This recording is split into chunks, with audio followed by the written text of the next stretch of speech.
Chapter 4, A Home Up High. Over dinner, my wife told us what had happened when Fritz and I had been gone. We decided to work as hard as you if we were going to live here. We agreed to all go on a trip. Jack, Franz, Ernest, and I went out with water, an axe, and some guns. We followed Turk, who led us the way you had taken. She smiled as she told us more of her adventures with the other boys while we were at sea. We were startled by amazing birds everywhere and found some giant trees. As we looked at them, I had an idea. What if we could build a house in these giants? It seemed to be perfect, and with that, we went to the beach and looked for anything else left from the wreck. As we looked, we saw the dogs eating something in the rocks. "Crabs!" yelled Jack.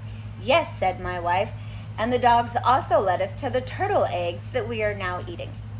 "Well," I said, "you'll have to show me your tree palace and we can decide if we can live there like birds." "It might just work," she answered, "and it would save us from the jackals. If we could build a staircase and a nice floor, we would be safe at night." "All right," I answered, "let's look tomorrow and see if it will work." And with that, we all went to bed and slept deeply. The next morning, my wife and I woke and discussed our plan. We agreed that if I could build a bridge across our river and could find a safe place far up in the rocks to stow dangerous things, such as gunpowder, away from our house, we might just make it all work. We woke the children and set about making our bridge. Ernest, Franz, and I set sail again for our wrecked ship to take boards from it. Soon we saw some birds feeding on giant fish on an island and drew close to watch. "Fritz," yelled Ernest, once we had gotten close, "it's the shark you shot. You must have hit him in the head." It was true. As we drew close, we saw what a monster that shark had been, with rows of shining, terrible teeth.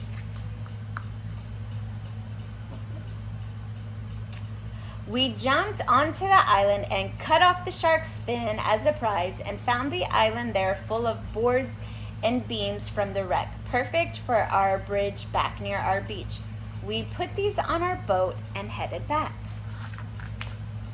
When we reached our beach, we were met by the boys and my wife, who showed us bundles of crawfish that Jack and Fritz had found. As we cooked these, we began to plan our bridge. My wife had created a bag for the donkey to carry gear over the river, and I built a pulley from a tree to lower wooden beams from one shore to the other. Soon we had set down all the beams we needed to make a flat bridge, and the children danced across the river with joy. By the time this work was done, we were exhausted and made our way to bed, happy with our progress. The next morning, I told everyone, even though we are moving to the trees, we are not safe and we still need to be careful. Who knows what danger lies ahead? With this warning, we began to move all we had in the world to the site of our new home. The children ran to gather the chickens, ducks, and geese, and Franz rode the donkey across the bridge. The other boys helped lead the animals across the river, and soon we were all on the other side. As we came upon our future home, we knew it would make a wonderful place to live. Soon enough, the boys were all helping. Ernest found stones to build a fireplace, while Franz discovered that the trees where we were going to build our home were filled with wild figs. He fed those to the baby monkey named Nips by the boys. We also hunted some birds and managed to capture a live flamingo, which we decided to keep and add to our other birds. We then searched the trees to pick one we thought was best.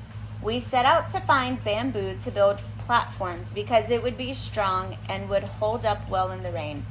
Searching in a nearby marsh, we were lucky enough to find plenty for our use. We decided that we would live 30 feet up the tree, so I built a ladder to take us to our first platform. That's really high. Once the ladder was done, we hauled up all that we could and set about making a makeshift hammock around the tree branches for sleeping in the next night. We were very tired by all of our work, so we ate dinner and slept by the fire at the foot of our new home. The next morning, we began to get our home ready by cutting branches out of the way, building platforms, and making walls from planks and sails. Soon enough, we had a place of our own and had our first meal among the trees, laughing and happy with Nips the monkey. When we pulled up our ladder that night, we felt safe and secure. We were together in our new home, high among the branches. And I guess on the cover, that's their home. I'm having a hard time believing they built this in one day.